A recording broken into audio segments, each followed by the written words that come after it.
Hai Sob Gengs, Perikanan Tangkap hadir kembali nih. Kali ini tema yang akan kita bahas adalah Pancasila sebagai nilai dalam pengembangan ilmu.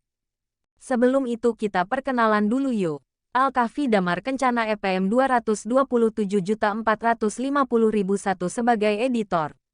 Anissa Alvareza EPM 22.745.002 sebagai penulis naskah.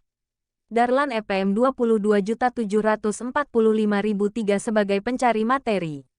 Dharma Apriliansyah EPM 22.745.004 sebagai editor. Ramadianta EPM 22.756.015 sebagai pencari materi. 1. Konsep Pancasila sebagai dasar nilai pengembangan ilmu. Pengertian Pancasila sebagai dasar nilai pengembangan ilmu dapat mengacu pada beberapa jenis pemahaman. Pengertian pertama bahwa IPTEK tidak bertentangan dengan nilai-nilai yang terkandung dalam Pancasila mengandung asumsi bahwa IPTEK itu sendiri berkembang secara otonom. Kemudian dalam perjalanannya dilakukan adaptasi dengan nilai-nilai Pancasila. 2. Pentingnya Pancasila sebagai dasar pengembangan ilmu. Pentingnya Pancasila sebagai dasar pengembangan ilmu pluralitas nilai yang berkembang dalam kehidupan bangsa Indonesia dewasa ini seiring dengan kemajuan IPTEK menimbulkan perubahan dalam cara pandang manusia tentang kehidupan. 3. Pancasila sebagai sumber nilai, kerangka berpikir serta asas moralitas bagi pembangunan ilmu pengetahuan dan teknologi.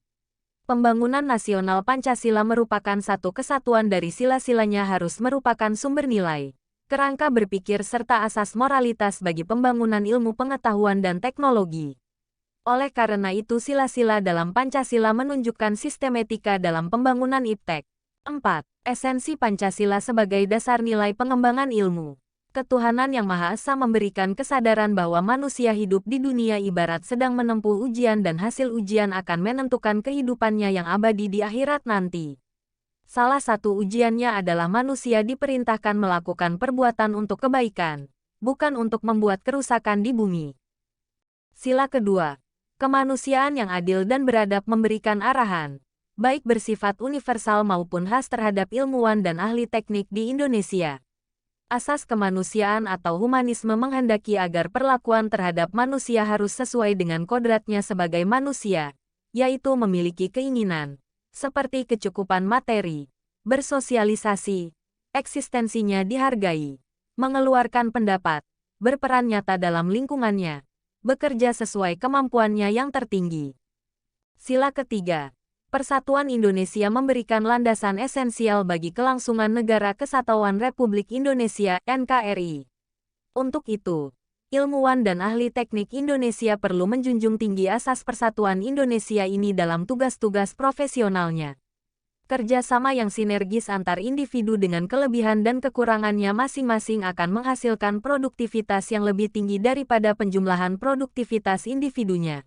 Keempat, kerakyatan yang dipimpin oleh hikmat kebijaksanaan dalam permusyawaratan, perwakilan memberikan arahan asa kerakyatan, yang mengandung arti bahwa pembentukan negara Republik Indonesia ini adalah oleh dan untuk semua rakyat Indonesia.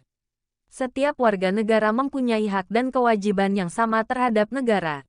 Kelima, keadilan sosial bagi seluruh rakyat Indonesia memberikan arahan agar selalu diusahakan tidak terjadinya jurang, gap kesejahteraan di antara bangsa Indonesia. Ilmuwan dan ahli teknik yang mengelola industri perlu selalu mengembangkan sistem yang memajukan perusahaan, sekaligus menjamin kesejahteraan karyawan. Sekian dari kami. Terima kasih atas perhatiannya. Sampai bertemu lagi. Bye-bye.